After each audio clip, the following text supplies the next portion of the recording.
What's up, everybody? How's everybody doing? Happy Wednesday to everyone as we look forward to the Rams this weekend to get back on track after we lost I thought that was a pretty miserable loss to the Minnesota Vikings. A game I thought for sure we were going to win. I was wrong. I think we were all wrong. Raj, you were wrong. But we have a chance to get it right again. That's the great thing about the NFL. You lose one week and you have a chance to get it right back the next following week. So the Niners are back. SoFi, Levi South, whatever you want to call it, with a chance to take care of a very banged up Rams team. The Niners really got to take advantage of it. How you feeling about everything, Raj? I'm good, man. I mean, yeah, it's unfortunate you wanted to win that game, but we all know Minnesota kind of owns us in Minnesota. We all know 1992 was the last time the Niners beat them, blah, blah, blah. But I'm good, man. I'm happy. I know the Niners are coming into this a little banged up, but the Rams are even more banged up. So it's going to be a battle of injured teams that need a win, division battle. Yep. But, I feel like the Niners, whenever they need a big game, whenever they need a win and get back on track, have that get right game, the Rams are the perfect medicine, and I think that's what's going to happen this week. But we'll talk all about it. I hope to God you are right about that one. So I figure we get to I guess it's breaking news or the news that's been circulating about our guy. Uh, oh my God, Huff. Uh, our, I just forgot his name. Oh my God. Talanoa Hufanga. Hi, everyone. My name is Aaron.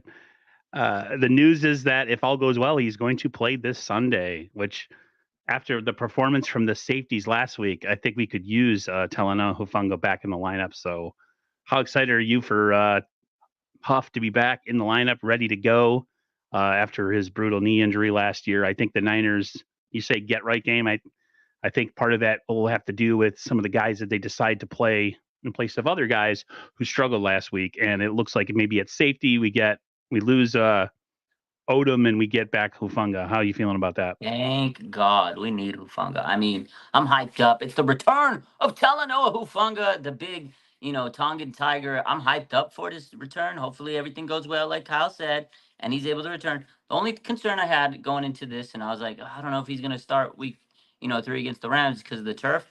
At this point, though, after last week's performance from the safeties, I'm pretty sure Kyle was like, "Yo, Huff, you ready?" He's like, "I'm fucking ready." All right, you ready? Because I need you, man. It's George Odom. That man is a special teamer. He's not a starter. He proved his worth last week. Slow. He got cooked. Jair Brown. He's a box safety. Like he's more of the. I'm gonna step up and stop the run. His angles were bad. He's a young player. He's still developing. He's still learning. I like Jair Brown. I think he can be good. But boy, Justin Jefferson showed those safeties last week what a real number one wide receiver is all about. Oh my God, ladies and gentlemen, when they hit that 97-yard play, I see like Odom and Jair Brown. They were so lost, man. And then when he stopped on a dime, I was like, so bad. So yeah, we need Talanoa Hufanga. I'm excited. I hope he has his same game speed. I hope. I mean, we know he's not going to lose the instincts. But man, this is cool. Like I thought about it today. I was like, at first I was like, oh man, coming off the ACL, it's the turf, SoFi Stadium, blah blah blah. And I was like, you know what? This man's from LA. Like this is his home game basically. He was a Trojan, USC Trojan. Now he gets to go first game back of the season in LA. I think this is a good script for Hufanga, and I think he's gonna go out there and dominate, man. I'm excited. This season so far and even the off season has got me feeling kind of a certain way. Feels different, not in a positive way. There's a lot of different feelings that I've had this off season as opposed to the previous years. But one familiarity is Hufanga, and to have him hopefully playing this Sunday in place of uh, Odom is going to be fantastic. They just look completely lost back there at safety. I've never seen in my lifetime a 49er team give up a 97 or 98-yard touchdown in my life. That was a kick in the stomach. I can't believe it happened. That's a highlight reel for years to come. Like 97 yards, bro. Like, how does that even happen? How do you allow him to get behind you? I know he's JJ and he's really good and he's a true number one, not a make believe number one like Ayuk is. Oh, sorry. Did I say that out loud? But man, it's going to feel good to have him back. I just hope it's enough. I hope it's enough because we sure need some stability back at safety. You just hope his knee is good. You just help, like you said, his instincts will probably not be changed, but the physicality part, and moving and cutting and making quick movements, hopefully the knee is ready to go. I hope so, man. We need them. I mean, yeah, Rams definitely they're banged up. No Puka, no Cooper Cup. They're gonna have Tutu Atwell and a couple other guys. I don't know. So this is a good time for Hufunga to return. Kind of, he can make mistakes against some of these guys and be like, okay, I gotta learn from that. But had it been the first game back against Justin Jefferson, he might have got embarrassed. When he stopped on that dime. I mean, can you imagine Hufunga having to stop and stop on a dime as well after the ACL? So I think they've done a good job of easing him back into the lineup. And again, I think this is gonna be a good game for Hufanga to return. As safeties need the help, man. That last week was just bad, and like you said, that touchdown, man. Oh God, no interior pressure. Sam Darnold was able to step in. He didn't have to throw it like a cannon. He just like floated it up there. I was like, oh wow. So interior pressure needs to get improved. I think this is a good game for the Niners to bounce back. They're a 7.5 favorite on the road. Ugh. And let's talk about that. Is it really a road game for the 49ers? 62% of the fans are supposed to be Niner fans. We all Yep. know when the Niners go to LA, it's literally a home game. What do they call it? Levi South, right? It's a home game, man. Like this is just our home away from home. What do you think about that? The Niners are going to be packing this stadium with red again. That's what they do. Yeah, I don't know, man. The Rams, this is a must-win game for them though, because if they lose, they're 0-3. Backs against the wall. They're going to play their hearts out, That's the and scary part about it. that is. You almost wish the Rams won last week, Mm-hmm. Yeah. because they're coming in 0-2. They're fighting for their lives, uh, football lives, not literal lives. But Yeah. man, the Niners didn't do themselves any favors last week because they were favorites in the game in Minnesota too by like 6 points. Going up against a guy who nobody thought was going to have a good game last week. Really, out of all quarterbacks, you're going to have Sam Darnold carve you up like the second coming of freaking Johnny Unitas or something. Like that was Uh, just I mean, horrendous on so many levels. it Go was ahead. revenge game. He knew the system. He knew what this was. Whenever a team plays their former team, they typically want to play good. They got the motivation, revenge game. And I kind of had a feeling when I tweeted early in the game. As soon as the game opened, I think I tweeted out within like 5 minutes. I was like, "Oh shit, this is a Sam Darnold revenge game." People are looking at me like, it was a Sam Darnold revenge game," and that's what it was. It is what it is. Again, you're gonna have some stinkers in the season, and I said it earlier in the offseason when we were talking schedule breakdown. I said the Niners are gonna lose a game that we don't expect, and last week was a game I didn't expect them to lose. Everybody was comparing. I saw some comparisons to the '94 team when they lost to Philadelphia in San Francisco. The famous Steve Young getting pulled and yelling at Coach Seifert game. Hmm. Um, I hope that's the I hope that's the direction of this season, that we end up winning the Super Bowl, and it's kind of like a come to Jesus moment. But let's relax on all that. Like, woohoo, careful there, because I always do that to myself. I try to compare things that have happened in one season to a previous season to make me feel better about stuff. So when I saw that, I'm like, I can't allow my mind to do that, because then if we don't win the Super Bowl this year, I'll be pissed. So I'm Yeah. just allowing the games to happen. I just thought in the last game, I just thought the 49ers, uh, they look like, just from hearing what was said by Bosa after the game about it was a good wake up call, and I'm like, it's week 2, wake up call already? How? How do you need a wake up call in week I 2? honestly think that they overlooked the Vikings. I think they were like, we're the big bad 49ers. We're the NFC champs. We went to the Super Bowl. Like, we don't need to worry. I think that's what he meant. Is like, yeah, we came into this game thinking we were going to cruise to victory. And I think now they realize, like, oh, we got to play every game at 100, max effort. So that's it. Sometimes you're just not 100%. Some of these guys didn't play in the offseason, a little rusty. And I want to talk about that next because there was a big injury this weekend that, after the game, Kyle's like, oh, there's no injuries. The next day on Monday, oh, yeah, Debo Samuel, he strained his calf. He's out for a few weeks. I was like, freak. So, yeah, we got CMC out. We all know that. Jordan Mason's doing a great job replacing him right now. He's fantastic. We all love Jordan Mason. Yep. Shout out to JP. But he's not CMC. It changes the dynamic of the offense. They're not able to score in the red zone. It's limiting things. And then you got Debo, who Okay, put the shoulder on Debo. He knows what to do. He knows the offense. He's the tone setter. And he went out there, had 110 yards. And then now he's hurt. So now your tone setter's out. Now CMC's out. It's not going to be easy to beat the Rams without those guys, but they still have some really good weapons. And that brings me to the next guy, Brandon Ayuk. This man got paid a boatload of money. We all know $120 million, 4 years, $30 million a year, da da da da da. We all remember the saga that was Brandon Ayuk. I don't know how many times I went live and talking about Brandon Ayuk. I don't know how many times I tweeted out. I don't know how many times I posted on Instagram about Close. Brandon It's Ayuk. close. It's close. But guess what? No more. Maybe your rusty, maybe your chemistry with Brandon, whatever, with Brock Purdy, it was off. Whatever was going on in 2 weeks, it doesn't matter anymore, Aaron. You have to step it up, strap it up, and showcase why you got paid. Like Juwan Jennings is out there, going out there and playing his head off and being the top receiver on this team almost every week. He didn't get paid $30 million. He got a nice little extension, but I watched these games and I'm like, is Juwan Jennings a better receiver than Brandon Ayuk? You look at the paychecks and you're like, there's no way. Brandon Ayuk has a golden opportunity. He's got to step up. But his attitude, just the way his body language is, it's just, you watch the press conferences, he's just awkward. He's like, oh, yeah, I watched the film. I was happy to watch the show. I was watching that interview with him and Debo, and I'm like, come on, let's go. You're the guy. Let's go make plays. Like, why are you so like passive aggressive weenie? Like, why are you like that? Like, where's your energy, bro? Got paid Are you 120. pouting? Huh? Yeah, he got paid 120. Like, be happy. Oh my gosh, dude. Listen, they have enough weapons to beat the Rams. They do. If BA plays the way he's supposed to play, BA, Juwan Jennings, Kittle, and running back freaking JP Mason, that's enough. You have enough weapons to win. You don't always have to have a super team every time you get on the field. And then if Cowing can do anything, if they decide to put him on offense, I wish Pearsall was here right now, because I know that would have been a great, like, oh, he's not playing, so what? We got Pearsall in the lineup, like, whatever.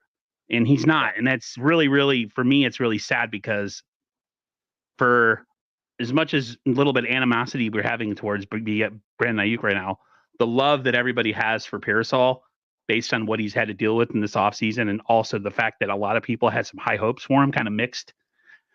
It would have been really nice to have him ready to go in this one and been like, man, we got a guy here who's making freaking next to nothing in the National Football League, who's got more motivation than the guy who just got signed for, $30 million per. It's just it's frustrating, but I think, again, I know we're singling out BA, but it's because he got paid and he's got to earn it. We knew this was coming. I said it in the offseason. If he struggles or he has a bad game, people are going to say, yo, you're getting paid. How much money? Go out there, figure it out. I think he can. He's still a good receiver. This is the week. Again, if he goes out there and tears it up, 2 touchdowns, couple, big catches here and there, big third down play. Like, if he goes out there and has a good game, people are not going to remember those first 2 weeks. I guarantee you, Aaron. People are not going to even remember. It's a short attention span. The NFL is like, what have you done for me lately? Yeah. And if he comes out there and he tears it up, everybody's going to be like, oh, King Ayuk, you're the man. You could be passive aggressive on your pressers. You could be quiet on your pressers. Go out there, do what you got to do. Just come out and make the plays. That's all people want to see. Now, as far as the other players, Juwan Jennings going to step up. You got Kittle. I like Chris Conley. I think he's going to get his number called a little bit more. Maybe more so than Cowing, because he's a vet. Kyle wants him to stick to the return man job, which he did muff a punt last week, and that's something he's got to figure out. You get rookies, they get limited, opportunities. You got to make the most of them. So Kyle's going to throw him out there again and try to return, and he's going to see, can you improve?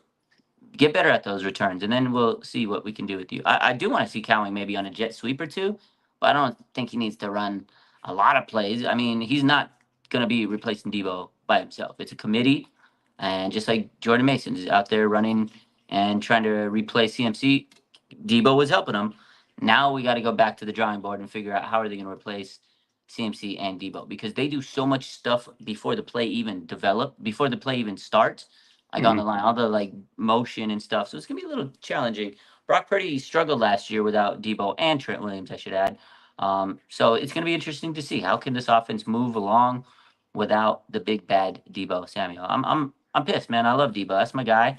But I think they, like you said, they have the weapons and they have players on defense also that are gonna help them, keep them in the game. Like last week, as bad as that loss was, that everybody's upset, whatever. They only lost by 6 points, despite the turnovers by Brock That's Purdy. the thing too. Yeah, The block punt, the muff punt. They only lost by 6. You know why? they were There's a still in the man. game. There's a man named Fred Warner, Aaron. Right, but I want to get to Brock Purdy a little bit just to talk about how he needs to maybe elevate his play. But Sure. there's a couple players on defense I want to talk about before I would talk about Fred Warner. What's your take on the talk right now that the Niners got hosed in the Javon Hargrave trade and that he's cooked? He's no good anymore Well, we didn't because trade for him. We got or him on signed a him as a free free agent. agent. Excuse me. Signed him Yeah, as a free agent. Yeah, we're paying him a lot of money. I don't think he's earned that money, but I mean, he's been okay. He just hasn't been the amount of money we paid him okay. Like, he does need to step up a little bit more. He's not getting the pressures that we want. Like, he was close, but he didn't finish the job. There were so many times where he just missed out on the play. It's like, dude, get to the quarterback and finish it. Your Yetur Gross-Matos got one of the sacks where Hargrave missed, and then Gross-Matos got him. But yeah, Hargrave needs to do a little bit more. I feel like he hasn't been able to stuff the run. I feel like he hasn't been able to get enough pressures on the quarterbacks, and that's what we paid him for. I mean, based on his contract, he's not earning it, but I think he's still a key cog on this defensive line. Although I wouldn't say he's among the best players right now on this D line. I mean, I feel like I'm not going to panic right now, but he needs to step it up. Malik Collins has been really good so far in 2 weeks. And that's the thing, it's 2 weeks. But if you look at last year also, Hargrave wasn't like as crazy as we expected him to be. We had a down year last year with the Niners. And again, he did talk about how, wow, the Niners threw all this money at me. I'm going to sign him because they're a championship contender and I get paid. So for him, it was like, have your cake and eat it too. For the Niners, it's like, all right, here's your damn cake. Now produce with us, So yeah, he needs to step up a little bit. Yeah. yeah. And then as far as Fred Warner, dude, wow. Can we have like the other 10 guys put in the same effort? Javarius Ward after the game was like, everybody's got to step their game up and level to match Fred Warner. And I'm like, how are you not already? I know. How are you not already trying to match him? I mean, this man is like a fumble producing machine now. Unbelievable, bro. Unbelievable. He saved a touchdown. Like I've been a little hard on Fred Warner at times, saying like I like Greenlaw better. I think I got schooled by Fred Warner. He didn't do it to me personally, but like his play has schooled me, and I'm like, okay, now I know who the best linebacker on this team is. Let me stop with all that. And I love Greenlaw to death, but I feel like I don't know, like at certain times last year, Greenlaw seemed like he was more active and making more plays and stuff, but I take that back 100%. He is playing like a beast. Yeah, you're right. I wish everybody else would care as much as he does.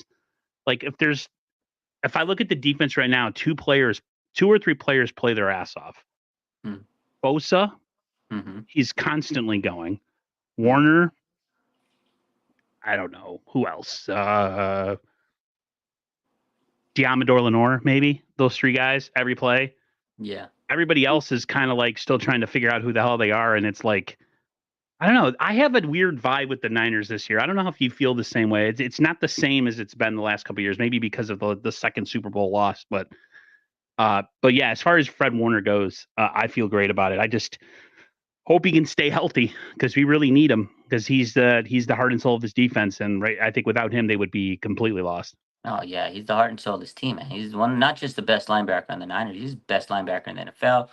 He's one of the best players in the NFL. Like, the way he does on the field is crazy. He's like glued to the sidelines. He just runs everywhere.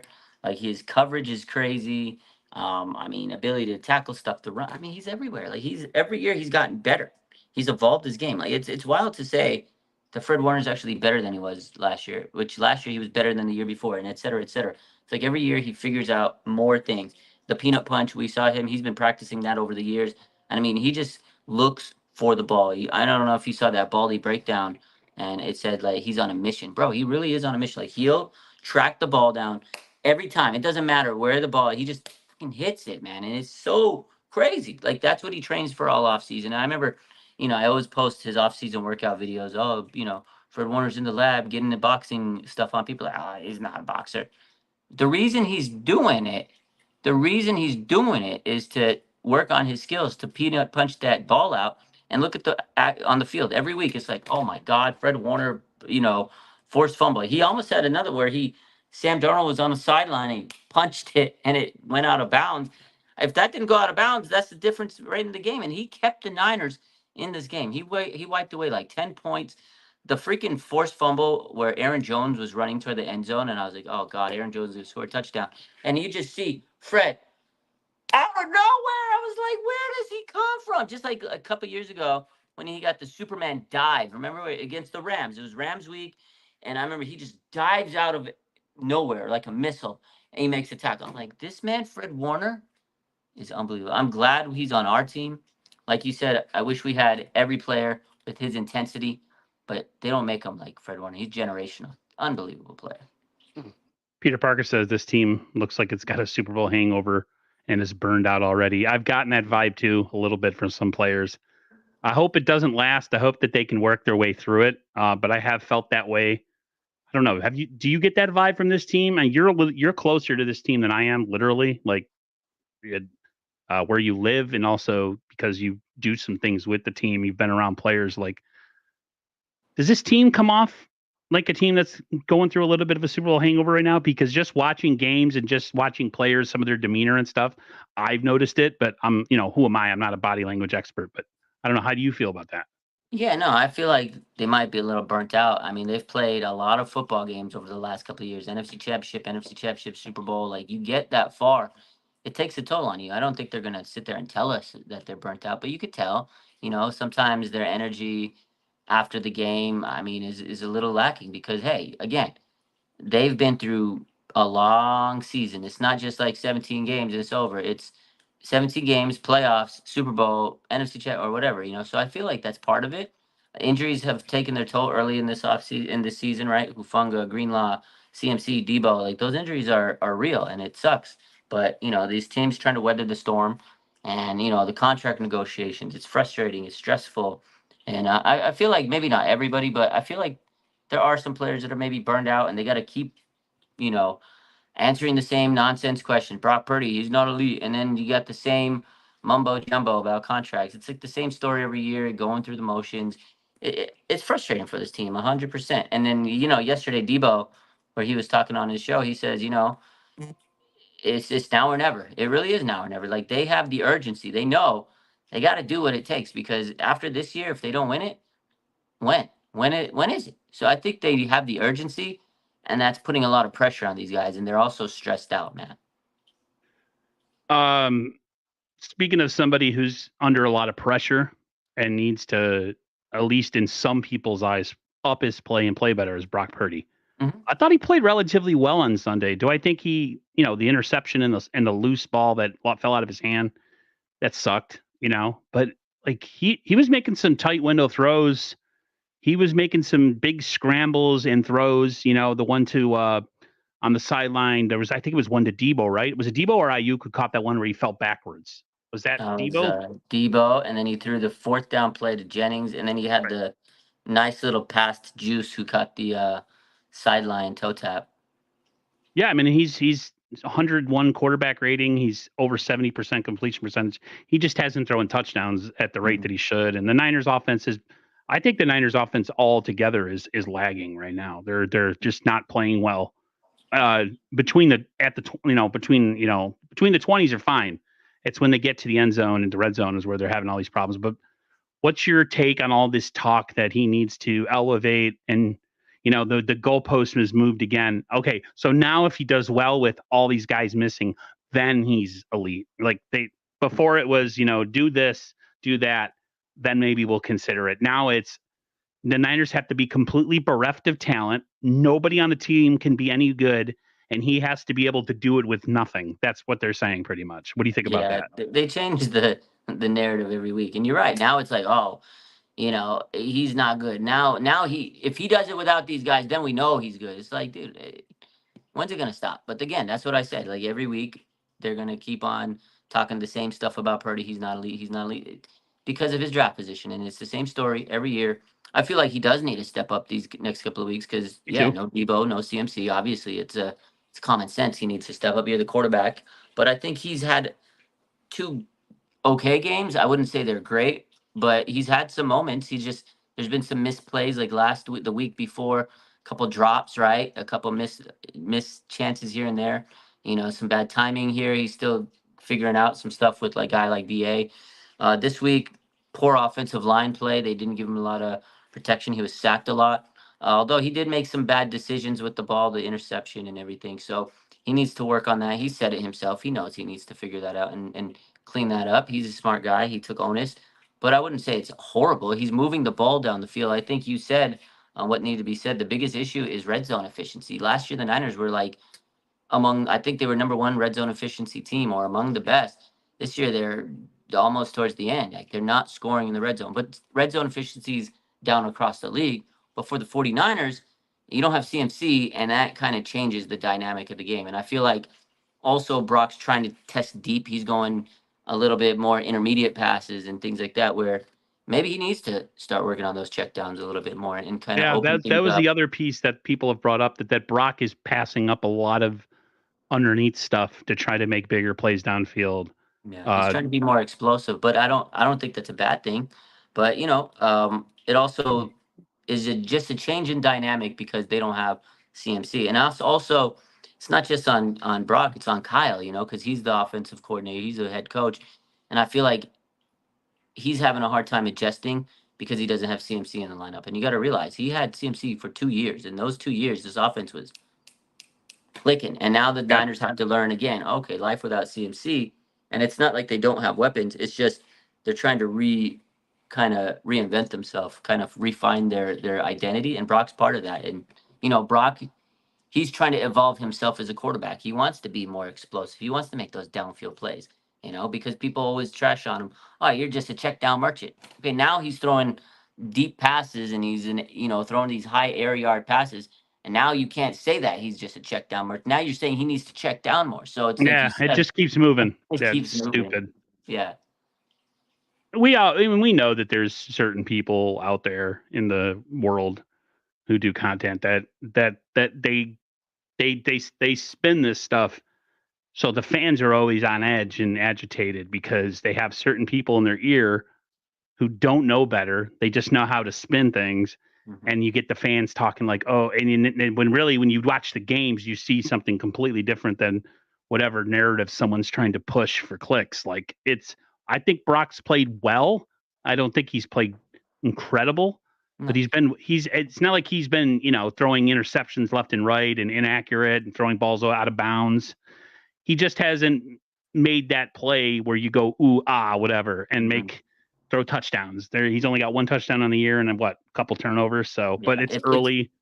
if he throws touchdowns, nobody would even say anything. Oh, because yeah, he threw the picks. He has more turnovers than touchdowns. If he threw some touchdowns in these 2 games, it wouldn't even be a question. If he had like 4 touchdowns right now, people are like, "Oh, Brock's playing fantastic," but he hasn't thrown touchdowns again because their red zone efficiency is bad. It's like they're moving down the field and getting close to scoring. They just can't finish the job. And then last week it was just poor field position. When you're backed up against the wall, it's hard to score when A, your offensive line is not protecting, and then B, you're like way pushed back and you're playing a pretty good defense. And the other, like I said, you don't have your main weapon, CMC. You're trying to figure your identity, and then you got BA out there acting like I don't know what he's trying to do. He's not on the same page with Brock, and he's routes are developing, but they take time, and you're not getting time to throw to him, and it's just bad. And a guy that I do want to single out here is Jake Brendel. Yeah. Jake, oh my God, you want to talk about someone that's not playing good? Like it's not Brock that's not playing good. His center, Jake Brendel. Holy smokes, Aaron. It's bad. A lot of people are saying once Feliciano comes back that he needs to be the new center of this team. Do you agree? I agree 100%. So do I. Jake Brendel, I uh-uh. I think Brendel's even worse than McKivitz right now. McKivitz has been okay, serviceable as they like to say, which hmm is not a good for a team that's trying to make it to the Super Bowl. Having a serviceable right tackle is probably not what you want to hear. But I mean, Brendel's never been great though. He's been okay. Again, serviceable player. But yeah, he's been. I mean, it's like a turnstile at center. Just like, here you go, hit my quarterback, my little undersized quarterback. We don't care. Um, yeah, Feliciano, if you're out there, I think I started following him just because he tweeted something and I like followed him. I'm like, I want this. I have to like put the energy out there. Like, we got to have you back, you know? Oh, his tweet is he's a savage on Twitter. Today he was mad. So I don't know if you saw this stuff out there. And it's probably not just for today, but there's people out there that tweeted out just what we were talking about. Jake Brendel and Colton McKivitz for the lesser part, but mainly Brendel were awful. And it was like a film breakdown, and you could see it. It looked bad. I mean, you see it with your eyes. And Feliciano's like, oh, I want to, when I retire, I'm going to go out there and break down film and show people what they really need to know about offensive line play because you guys don't know what you're talking about. It's like, okay, dude, if you're getting mad at people for roasting these players, watch the film actually because it was bad, man. I get it, you're a Niner fan. Like, it can't always be positive and stuff. Like, when you see the film with your own eyes and you see bad play, like, that's what people do. These content creators are going to do it. And I thought the same as the person that posted. I was like, this is really bad O line play. And you saw it on Sunday when you watched the game. It was Jake Brendel was getting mollywopped, and Colton McKivitz, he was getting pressured. And if you watch the game, yeah, Brock was under duress a lot of the times. And just because Feliciano plays on the team, like, I like the guy and I think he's awesome, but he needs to not be blind. And I get it, his teammates are the people he's sticking up for, but that O line was not it on Sunday. If your job is to critique and make videos and make content based on the Niners doing good stuff and bad stuff, I mean, no one's going to like you if you're a player because nobody wants their failures or their mishaps put out there on film for other people to watch. Yeah. So they're always going to take up for each other. Now, we all know that not everybody's motives are good. There's people out there that are literally just people who break down film and are really good at it and point a lot of stuff out to you. And then there's people that do it just because they're a troll and they know that they have the ability to stir the pot. And there's a difference between the two of them. And you can tell who's doing it just to irritate the piss out of players. I mean, we've had some guys in the media the last couple of years go into that room to talk to players, and the players want nothing to do with that person. So Yeah, don't be it's don't funny. be that guy. It's just funny that it came from Feliciano, who threw his own teammate under the bus after the Super Bowl. That fiasco. But I think a lot of people are like, oh, you Wait, gotta. I forgot what he said after the Super Bowl. Remind me. I don't remember exactly what it was, but he said something how he wasn't the guy. It was different lineman, and he referred to Burford, who was the guy that missed the assignment. And then he apologized to him. He's like, "Oh, I'm sorry, I was drunk. I didn't mean to like throw you under the bus like that." It's a whole situation. But no, at the end of the day, like, yeah, we could sit here. We're fans of the team. We want to break. We want to like figure out why they lost. The Niners lost because we don't want them to lose. We want them to win every game, but you're not going to win every game. You're not going to win 17 games in a season, and there's going to be some bad games. But at the end of the day, this team is still, like I said, it's a squad full of dogs, man. We got a great team. I'm still very positive on the way this is going out, but no, nobody's perfect. No team is perfect. There's going to be some holes, some chinks in the armor, and those are it right now. And teams are going to pick up on that, and teams are going to realize, like, hey, man, you got some flaws there.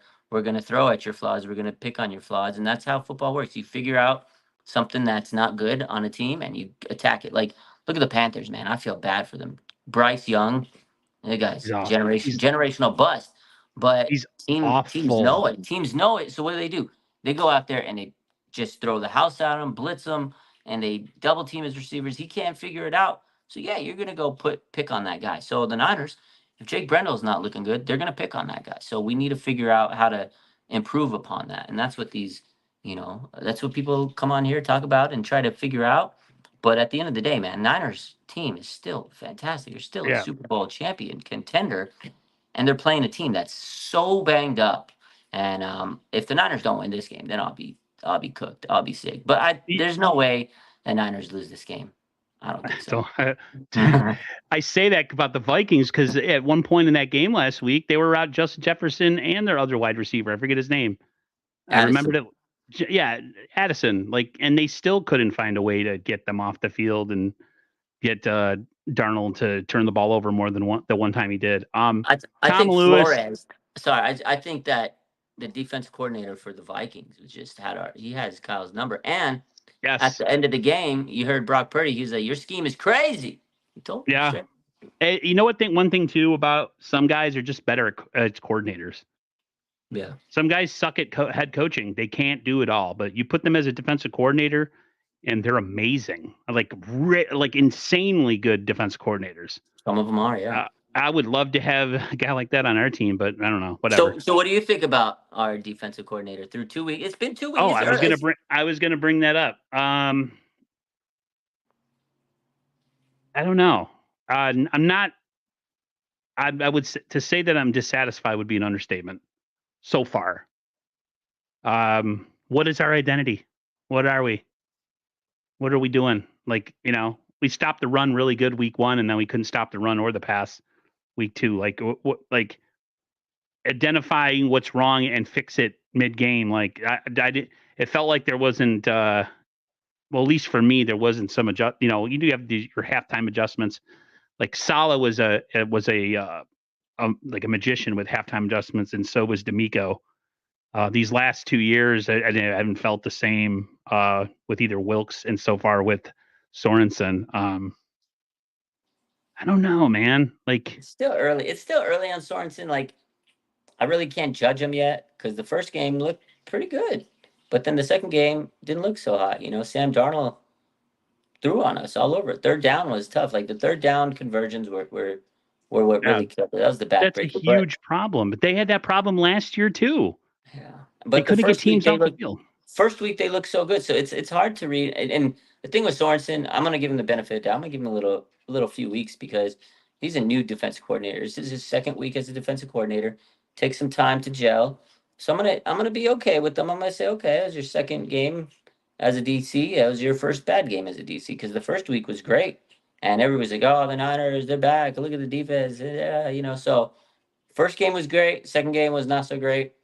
The jury's still out on him. You got to remember he's a new DC, so he's still learning the ropes. He's still developing. We got to give him some time to make a fair assessment. But yeah, last week definitely wasn't the greatest. But also the Vikings offensive line, man, they are so stout. Wow, that offensive line was just they were holding up their blocks. They knew exactly how to play Nick Bosa. Throwing a receiver at him, throwing a running back, chipping him out like every time, tight end. Every time they snap, they throw an extra guy for Bosa to have to deal with. Yeah, I mean it is early, and I know that's on one of the comments in here that it's only week 2. It's true. I personally, it's taken me a little bit to get back into things after the Super Bowl. I've just been in this funk with this team. And then like week 1 happened and I was like, "Oh, I'm back. Everything's great again." And then this week we played like we did and it's like the negativity just swoops right back in on top of me and like I don't know You'll what be it's going back. to They'll do. be fine. That's the thing. When people lose, when the Niners lose specifically, when your team loses, your emotions get the best of you. But again, Always. I think it was the type of loss because I don't think many people expected the Niners to lose that week, and it was also one of those games where you lose it and you're like, how did they lose? But because on paper, Niners should have crushed them. And again, they had that game. They still could have won despite the mistakes. So I don't think it's gonna be that bad. The Niners haven't. I tweeted that after the game that said like as bad as this game was, we still were in it. I don't know if that I'm says not that too the worried. Vikings, huh? I'm not too worried. Again, it was because it's so early. If this game would have happened like week 16, oh man, I would have been a lot more irritated. But Yeah, I because was it would have shown a lot of flaws as we're going into the playoffs. Like correct.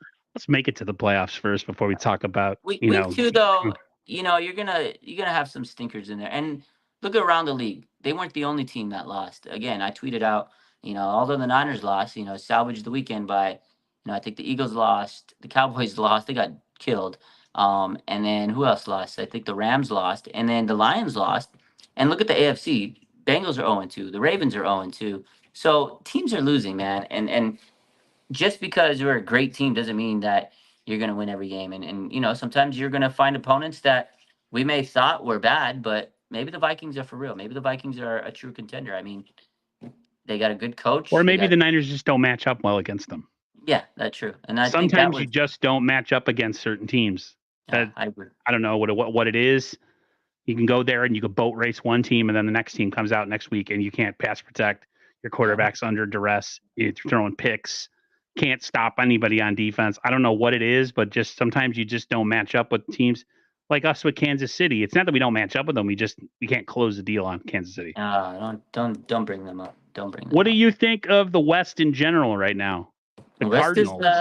West is it's tough. It's always tough. But let me tell you this: a lot of people thought the Rams were going to be the tough, the opponent, this and that to beat.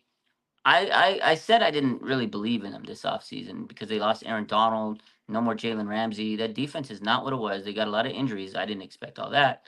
But their team's getting older. And Matt Stafford, as good as he was for a while, he's getting up there, man. And injuries have piled up on him. Rams are not good. The team that is good is the Cardinals. They're a surprise, underrated team. They're gonna fly under the radar. I know they're gonna compete. I don't know if they're gonna win games, but they're gonna make it very difficult for teams to beat them. The Cardinals are looking good. And don't look now, the Seahawks are 2-0, man. And I'm like looking at their roster going, they got a good young defense, they got some good offensive players, but they got a new coach. It's a whole different style than Pete Carroll had. Geno Smith is still their quarterback. So I think at the end of the day, the Niners have to play them and it goes through Seattle and San Francisco. Niners should be able to beat the Seahawks. Yeah, I still think as long as Geno's your quarterback in Seattle, the Niners always have a chance. Yeah. If there was somebody else up behind center up there, then I would be a lot more worried. As far as the Cardinals go, I worry more about a team like the Cardinals because the Niners just have the damnest time taking care of quarterbacks that can move. I think these guys that can run around and play parking lot football. Like it's not like they go back to throw and they hit their back foot and they're reading the defense. No, it's scramble, scramble, scramble, scramble. Somebody's going to get open eventually, and that's how they play. And it's annoying as hell. It's really super annoying. So I'm like, Niners edge rushers better do a lot more cardio and chase some chickens like Rocky did in Rocky 2 or 1 to get their quickness up so they can catch him because geez, man, like if they're doing well and he's playing well, then it's going to be a lot more of a challenge in the West. But it's like everybody says it's really early and it's really hard to get a feel on everybody. Look at the Saints right now. They look like Super Bowl contenders after 2 weeks, but my brother made a good point. It's a long season and some teams start hot and finish cold. And some teams start cold and finish hot. The Niners, like, what are they? Are they hot? They cold? Maybe they're just in the middle right now. But we still have, 15 weeks to go. 15 games, yeah, 15 games. Yeah. And a couple years back, Niners were 3-5, and they made it to the NFC Championship. So, like I said, the first 2 weeks, it's whatever. You'd like to win them, but it's a long season, and it's really not how you start. I know this is cliche, but it's really how you finish. And the Niners typically finish well. I know they want to get to a good start because I think the difference here now, last year we always said, it was like, got to get off to that first fresh start. We got to get that number 1 seed. And that was like the big thing. It was like number 1 seed or bust, number 1 seed or bust.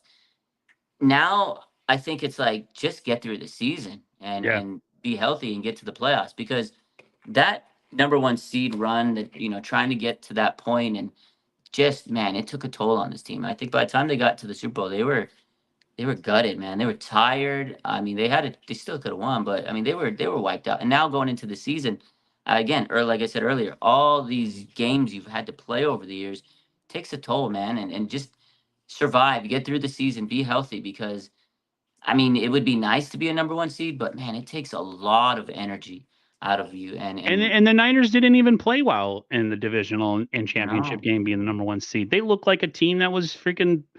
They had sat too long and they were what do you call, like they got rusty. Yeah, the number 1 seed did not benefit them last year. If anything, they had miracles to win those they games. had to do whatever it took to come back and win. And I felt like by the time they got to the Super Bowl, they were all, like you said, gutted and like tired, and that was it. And Kansas City, of course, Mahomes it's not over till it's over. The old saying back in the day that, the game ain't over until the fat lady sings. It's 100% true with the Chiefs. You can have a 10-point lead and it can evaporate in 2 seconds. To me, the number 1 seed is not that important this year. I think getting into the playoffs is more important because I think with a short week and the Niners, what they are, the Niners are always the more dangerous team because of what they can do on a short week as opposed to some other teams. One thing the Niners got to improve on before they even get at that point is special teams. Oh yeah, I Special agree. teams. I mean, the block punt, the loose ball by Cowing. Um, what the hell are we doing, man? Like the block punt just pissed me the hell off. And then you got the punter Wisnowski just standing there with his thumb up his ass. Like, react, bro. Like, what's going on? Well, how are you feeling about? I mean, I thought Jake Moody's been great, but that's pretty much it. Yeah. Yeah, Jake Moody's been amazing, but yeah, special teams needs to improve that. Those again, those blunders that they had in special teams could have cost them that's part of why they lost the game. They had the block punt, field position was bad, the muff punt, that really screws over your field position and it improves the other team's field position. And the Vikings were in a better position to score at times. So yeah, that's definitely something that needs to be fixed. People don't realize those, but small little things like that could go a long way and change the tide of a game. So, got to clean that up, clean the turnovers up, get better pressure, and protect your quarterback. Those are the big issues. But again, I think they'll be okay this week. We got Juwan Jennings ready to step up. You got BA ready to step up. George Kittle, like those are three really good players still. And Jordan Mason has been fantastic. So I still think the Niners win this game. I don't know if they're going to cover that 7.5. I don't like the line, but I could see them blowing them out. But at the same time, 7.5 points is a lot. I still think they could win by like maybe 6 points. Yeah, I'm not picking a blowout in this game. A lot of people are saying the Niners are going to roll these guys. I just Division division is always dangerous. Even when a team is down, they know you. They play you twice a year. hmm Um, hmm we rarely blow out the Rams from the last time I can remember. So everybody just needs to chill on that. Anything else you got going? That's it, man. I'm gonna go do some sponsor work after this and call it a night. I got some stuff I gotta do with Fresh Society. Been busy, man, this year. It's been a grind, but it's been fun. And then I got my real job getting in the way, but yeah, that's another story for another day. As well. That's exactly. We'll talk about that off screen. Yeah. Anyways, everybody have a great night. We'll see you next Wednesday. Hopefully, we're talking about a victory and going on to another victory. So Yeah, everybody take care. Go ahead. take care. I said, yeah, let's hope next week is Victory Wednesday, Aaron. I hope we're Yes, talking about definitely. And I'll be in a lot better mood if we win. I'm always depressed when we lose. So take that's care, all. everybody. Peace.